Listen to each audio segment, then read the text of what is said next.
네, 안녕하세요, 여러분. 오늘은 최근 하락장에 대한 설명과 대응 방법에 대해서 말씀드리려고 합니다. 사실 제가 하락장 이야기를 제가 안 다루려고 했습니다. 왜 안 다루려고 했냐면, 사실 경기 방어주 분석으로 제가 채널을 처음 시작을 하고 이제 구독자님들을 모았는데, 여러분들이 경기 방어주를 찾는다는 건 이제 투자자 입장에서는 이제 하락장이 올 것 같은데 현금을 다 들고 있기는 그렇고, 불황에서 강한 주식을 들고 싶어서 경기 방어주를 찾으시는 거잖아요. 그래서 저는 뭐 별도의 영상이 필요 없다고 생각을 했습니다. 왜냐면 다 예측을 하고 있기 때문에. 이제 근데 아무래도 모든 시청자분들이 우리 구독자님들만큼 실력이 있는 건 아니시니까 그래도 조금 다뤄봐야겠다는 생각이 업로드를 결정하게 되었습니다. 여러분, 지수 하락은 언제 오나요? 총 4가지 케이스로 뜯어볼 수 있죠. 첫 번째로 국내 투자자의 현금 비중 확대, 두 번째로 국내 투자자의 한국 비중 축소, 세 번째 해외 투자자의 현금 비중 확대, 네 번째 해외 투자자의 한국 비중 축소. 코스피 지수가 떨어지는 케이스는 이 4가지로 나눠볼 수 있는데요. 간단하게 하나하나 뜯어보겠습니다. 참고로 자기 실현적 예언에 해당하는 부분은 일단은 제외하고 말씀드리겠습니다. 우선 각각에 대해서 제가 한 줄짜리 코멘트를 남겨놨습니다. 첫 번째부터 보시면 LG 엔솔 상장 이슈에 의한 코스피 수급 문제, 그리고 국내 통화정책 긴축 기조, 그리고 두 번째는 한국의 통화정책보다 더 매파적이라고 보기는 힘듦. 그러니까 더 긴축을 빡세게 한다는 의미죠.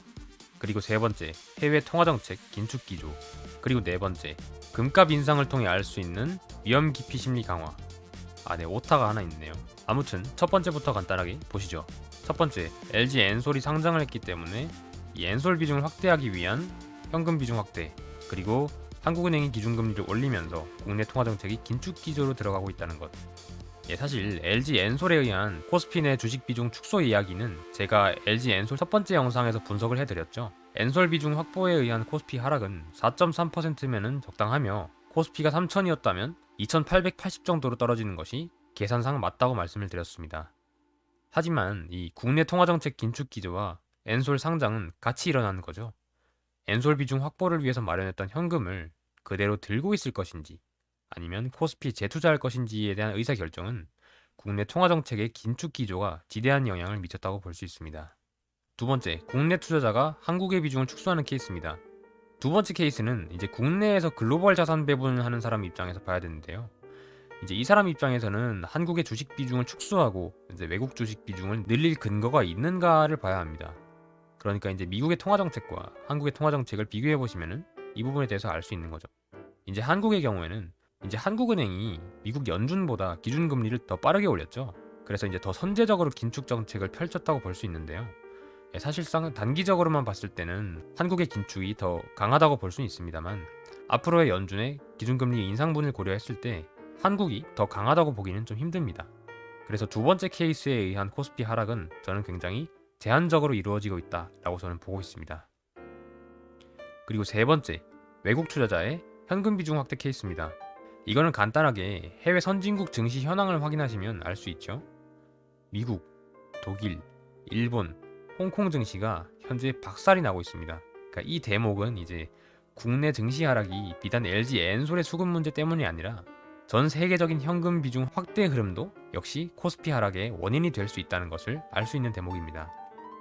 특히 이 녹색으로 표시된 개별국가 지수 추이 말고요. 중간에 MSCI ACWI라는 지수를 보시면, 그러니까 이제 파란색 선이죠.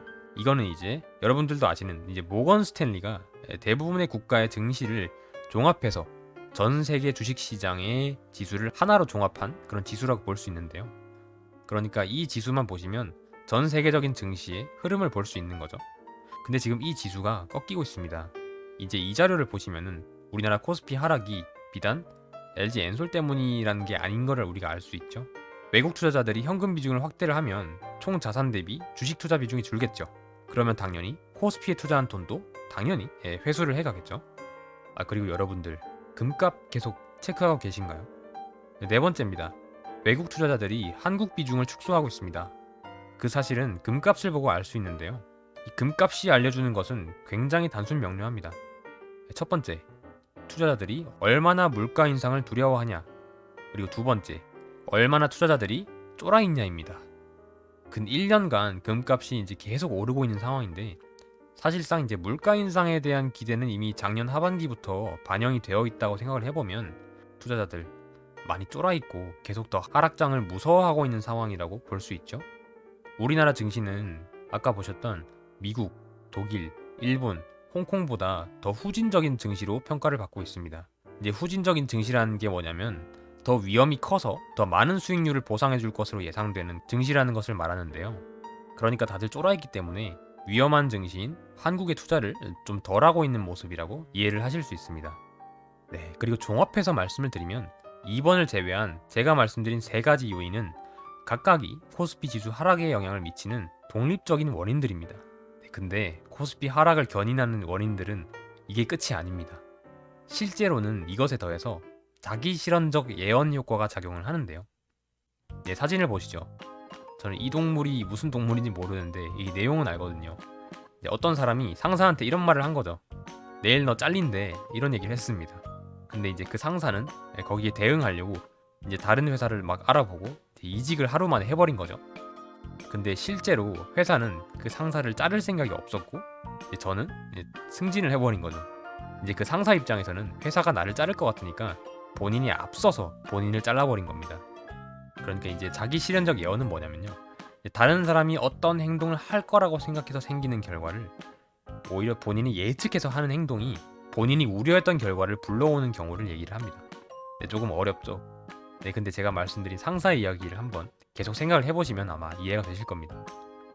그러니까 이제 실제로는 아무도 이제 LG 엔솔, 통화정책 긴축 기조, 그리고 금값 인상을 통해서 알 수 있는 위험 기피 심리 강화, 뭐 이런 것들을 예상해서 코스피 주식을 팔아치우지 않는 세상이라고 하더라도 그거를 예상한 사람이 코스피 주식을 팔아치움으로써 코스피가 하락하는 상황인 거죠.